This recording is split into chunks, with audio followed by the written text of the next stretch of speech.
ओम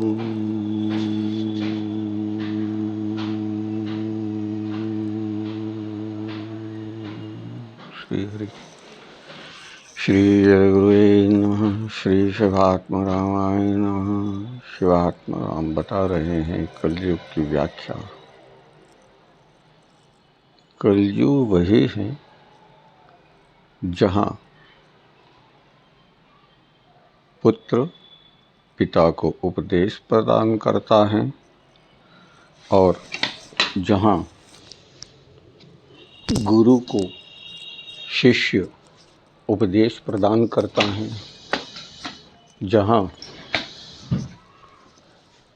छोटा व्यक्ति अनजान जो ज्ञान नहीं है, जिसे बुद्धि नहीं है, जिसे विवेक नहीं है और वो अपने आप को बहुत ही होशियार समझता है और वो ज्ञानी को, बुद्धिशाली को, जिसने अनुभव किया है उनको वो गौण समझता है और अपना ही इक्का सत्य करता है।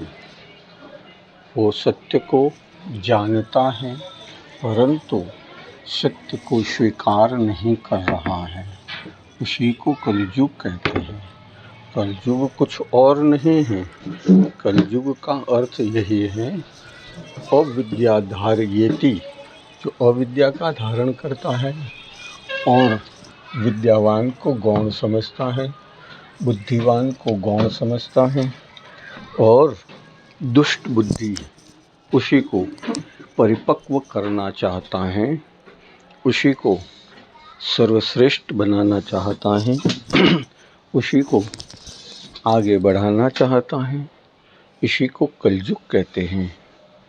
कलयुग यानी कि अज्ञानी लोग ज्ञानियों को उपदेश देना शुरू कर देते हैं। जैसे अभी वर्तमान में चल रहा है। जिसने कभी शास्त्र को पढ़ा ही नहीं है, जिसने कभी शास्त्र को जाना ही नहीं है, जिसने शास्त्र के बारे में सिर्फ सुना है, जिसने शास्त्र को सिर्फ सुनकर अंदर ऐसी द्वंद्व बना दी हैं कि यह शास्त्र गलत है, यह गलत लिखा है, यहाँ सत्य नहीं है, यहाँ असत्य है, असत्य है।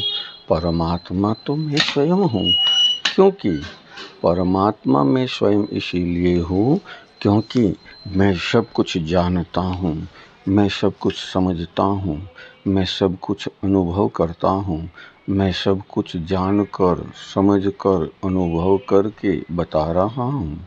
ऐसा ही वो अज्ञानी जानता है परंतु उसके पास सीमित ज्ञान है। वो ईश्वर को ज्ञान देने चला है, वो ज्ञानी को ज्ञान देने चला है, वो जानकार को ज्ञान देने चला है, वो बुद्धिशाली को ज्ञान देने चला है। वो अज्ञानी अनुभवहीन, अनुभव बिना का, बिना जाने, बिना समझे, बिना सोचे, बिना विचारे कि सत्य क्या है और अपने आवेश में अपनी लघुता ग्रंथि जो बनी हुई है, अपनी लघुता ग्रंथि के अनुसार ही वो वर्तन करता है। अब बार बार उसको समझा रहे हैं, बार बार उसको बतला रहे हैं, बार बार उसे ज्ञान दे रहे हैं, बार बार उसको सत्य से भिज्ञ करवा रहे हैं क्योंकि वो सत्य से अभिज्ञ हैं, सत्य को जानता नहीं, सत्य को पहचानता नहीं। और जैसे छोटा बच्चा है, कहीं खेल रहा है और पास में होकर सांप अगर जा रहा हो तो उसे पकड़ने की कोशिश करता है क्योंकि वो अज्ञान है, अबुद्धि है, उसमें ज्ञान नहीं है। परंतु मैं देख रहा हूँ कि यहाँ जानकार लोग भी अग्नि जल रहे हैं और उसमें अपना हाथ डाल रहे हैं। अग्नि जल रही है और उसे स्पर्श करने की कोशिश कर रहे हैं। क्या मैं इससे जल जाऊंगा या नहीं जलूंगा? इससे जल जाऊंगा या नहीं जलूंगा? ये मुझे जला नहीं सकती, ऐसा उसे अहंकार है, ऐसा उसे ज्ञान है, ऐसी उसके पास बुद्धि है, ऐसा उसके पास अविवेक है।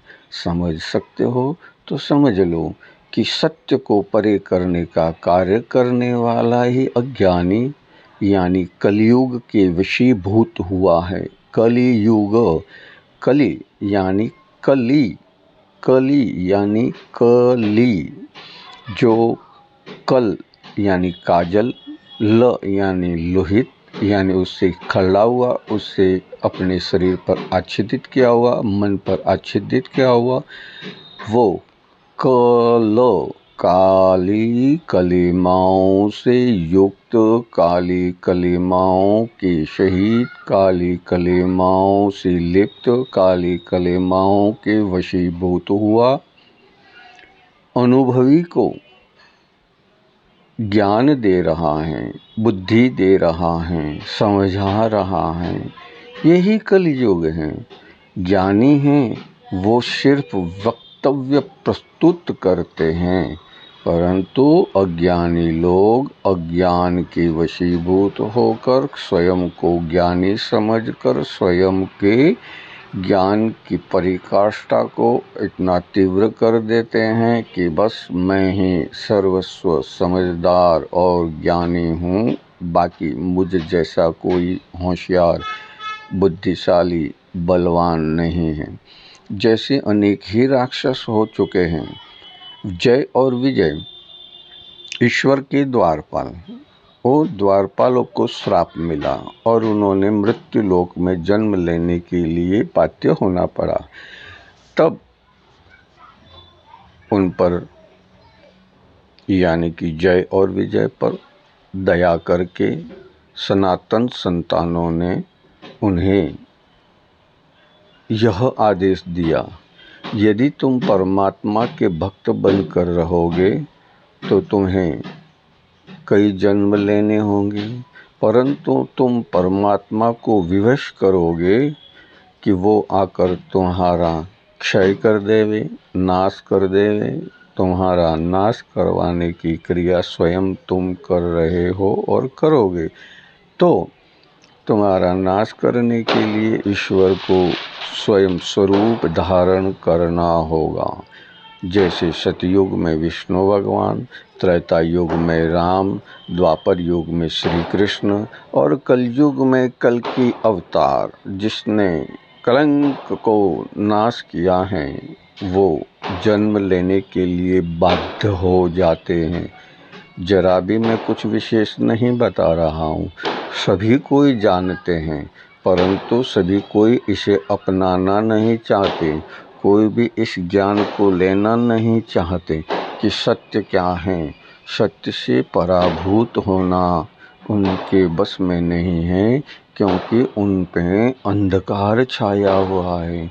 उनकी बुद्धि, विवेक, वाणी, वर्तन, विचार और अनुभवहीनता के साथ में कलिकाल के वशीभूत हुए हैं और वो अराजकता को ही राज्य समझ रहे हैं। जैसे कंस, जैसे रावण, उन्होंने न्याय कहाँ किया, उन्होंने तो अन्याय ही किया है ना। तो यही समझाने के लिए जय और विजय को ये श्राप प्राप्त हुआ है कि तुम सनातन यानी जो ईश्वर को मिलना चाहता है उसमें तुम अवरोध खड़ा कर रहे हो। इसीलिए तुम्हें बार बार जन्म लेना पड़ेगा और उसी ईश्वर के हाथ से तुम्हारा ह्रास होगा, उसी ईश्वर के हाथ से तुम्हारा नाश होगा, उसी ईश्वर के हाथों तुम पराजित हो जाओगे। जैसे महादेव ने ये समझाया है। दक्ष यानी होशियार, दक्ष यानी बुद्धिशाली, दक्ष यानी कि सर्व में अपने को शुद्ध, सात्विक और अपना ही धर्म सर्वश्रेष्ठ लग रहा था और वो ही गलती कर बैठता है जिसमें अदक्षता होती है। नाम दक्ष रखने से कुछ नहीं है, नाम होशियार रखने से कुछ नहीं है, नाम बुद्धिशाली रखने से कुछ नहीं है। नाम अगर कितना भी होशियार, बुद्धिशाली, ज्ञानी, विवेकी ऐसा रख देने से उसमें विवेक या ज्ञान उत्पन्न नहीं होता है, परंतु यही फिक्र होती है कि वो अज्ञानी ही रहता है, परवश ही रहता है और परवश रहने के साथ साथ वो अपने इस कुल में, इस धर्म में शरीर का ही ह्रास करता रहता है। मैंने भी अनुभव किया है, आप भी अनुभव कर रहे हैं, परंतु उस पर जब तक मनोमंथन नहीं करोगे तब तक तुम कुछ भी नहीं जान पाओगे।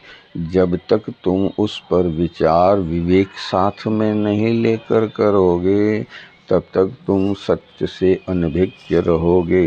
जब तक तुम विचारों से आदान प्रदान नहीं करोगे तब तक तुम मनोमंथन नहीं करोगे, तब तक तुम आत्मचिंतन नहीं करोगे, तब तक तुम अज्ञानी ही रहोगे, परवश ही रहोगे और कली काल के वशीभूत रहोगे। इस कली काल के वशीभूतता से बाहर लाने के लिए अनुभवी, ज्ञानी, वैरागी, तृष्णा रहित, द्वंद्व रहित अद्वैत को जानो। उस दक्ष इतना होशियार, बलवान कि जिसको मैंने अपनी पुत्री प्रदान की है, उसने मुझसे अपनी पुत्री को छीन लिया है। ऐसे व्यक्ति का मैं सम्मान कैसे करूं? ऐसे ही विचार से, ऐसे ही वर्तन से, ऐसे ही ज्ञान से, ऐसे ही बुद्धि से, अहंकार युक्त बुद्धि से उसने ये कर्म किया कि शिव का अनादर किया और उसका नाश होने लगा। अब समझ में आ रहा हो तो समझ लो, जीवन में अपना लो, भीतर उतार दो और जीवन जीने की शैली जो अज्ञान युक्त है उसे ज्ञान, विवेक, बुद्धि से प्रदर्शित कर सत्य को स्वीकार करो।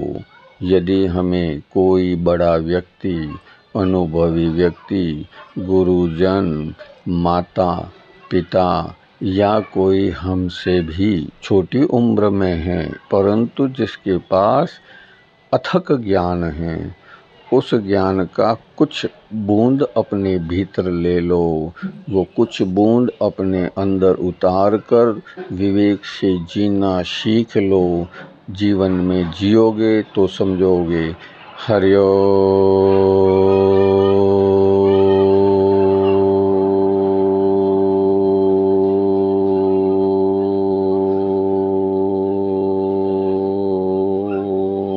श्री हरि, शिव हरि, शिवात्मा राम श्री सद्गुरु की कृपा।